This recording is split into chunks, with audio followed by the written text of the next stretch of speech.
What's up, YouTubers? This is your boy Big Metroid Fan 12 coming to you with another video game review. And in this review, I'm going to talk about the game Mass Effect 3, which was released on the PlayStation 3, Xbox 360, Wii U, and PC by Electronic Arts and BioWare. And this game is the third and final installment in the Mass Effect trilogy. And pretty much the plot of the game is that this giant race of mechanized like robots called the Reapers is pretty much trying to wipe out the known civilizations within the galaxy, and Commander Shepard is pretty much tasked to rally all of the civilizations together against the Reapers to prevent them from wiping out the known galaxy in terms of the civilizations. And pretty much you can import Commander Shepard from Mass Effect 2 into Mass Effect 3 if you beat Mass Effect 2, you know what I'm saying? Much like what you did in Mass Effect 2 if you beat the first Mass Effect game. But if you beat both Mass Effect 1 and 2, then ported Commander Shepard from Mass Effect 1 to Mass Effect 2, then do it again with from Mass Effect 2 to Mass Effect 3. All the decisions that you made from the first two games will pretty much affect the plot of Mass Effect 3 and everything. Now, um, if you didn't beat the first two games or never played them, uh, none of that what I just mentioned is really won't have a factor in how in the plot and everything. You know what I'm saying? And how you play the game and all that. But like EA pretty much added something new to Mass Effect 3 to where you can play Mass Effect 3 in one of three ways, which are action mode, role playing mode, and story mode. Essentially, with the action mode, it's more emphasis is put on the action, where all of the conversation choices that you would normally make are played out in cutscenes and stuff like that. With the role playing mode, it's your traditional way of playing Mass Effect 3, where you do the combat, and it's also mixed with the choices that you would make in certain areas of the game, where you choose to pick a certain response for Commander Shepard in a particular situation. Now, it is worth noting, and I will talk about it later, that they added something to the 360 version. And with the story mode, it puts more emphasis on the narrative and everything, and the combat. It's just there to supplement it and everything. It's not like a big as a factor as it is with the first two modes and everything. And this is where you start off at if you, like I said, if you didn't beat Mass Effect 1 and 2 and everything. And after that, you go on to pick one of the six military classes like you would in the first two games, and it's pretty much the same classes and everything. You know, infiltrator, soldier, engineer, vanguard, sentinel, and adept. And of course, like with the previous two, you got each one got its own powers and guns that you pretty much use and everything. Like first on the power side, you get the adrenaline rush and fitness and stuff like that. You get all the weapons that you would need in that with that particular class. You know, saying shotguns, sniper rifles, pistols, SMGs, stuff like that. Um, of course, the upgrades and leveling up is back. You know what I'm saying? Like for example, if you want to like level up one of the powers, whether it be say like adrenaline rush or fitness, it follows the same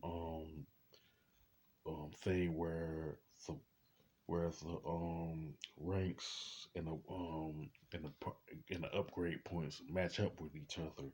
Like for example, with the fitness power of the soldier, if you want to get to rank 5, and you at rank 4, you're gonna need 5 upgrade points to level up to the rank 5 and stuff like that. Now, with the main campaign, there's pretty much the prologue, 16 priority missions, 6 and 7 missions, and pretty much 41 side missions and all that. Then you have to complete certain like priority missions to play the different N7 and side missions, stuff like that. And the type of guns like I mentioned that you can use are pretty much assault rifles, heavy pistols, shotguns, sniper rifles, SMGs, and all that.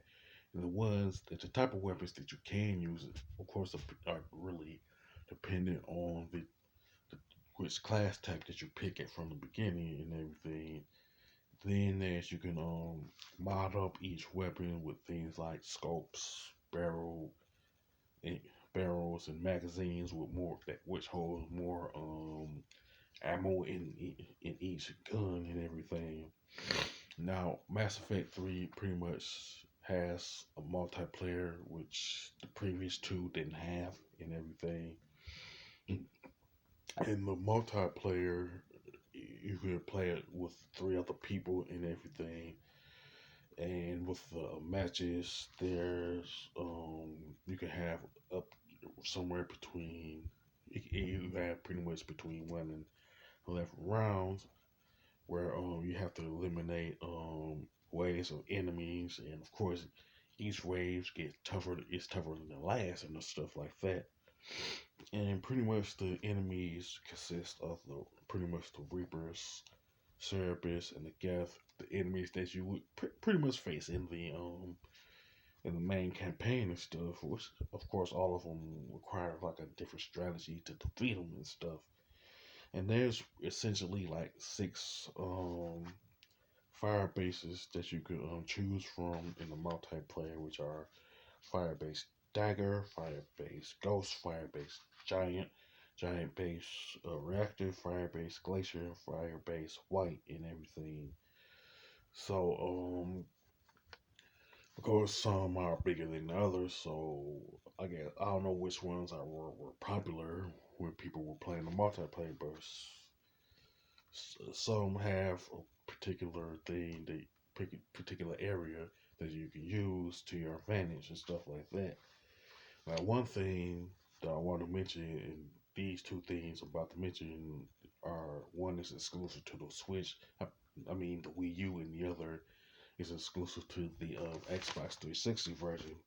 With the Xbox 360 version, you can use the Kinect's voice recognition to pick what you want Commander Shepard to say. You know what I'm saying? In response to something that somebody says, whether you're talking to say like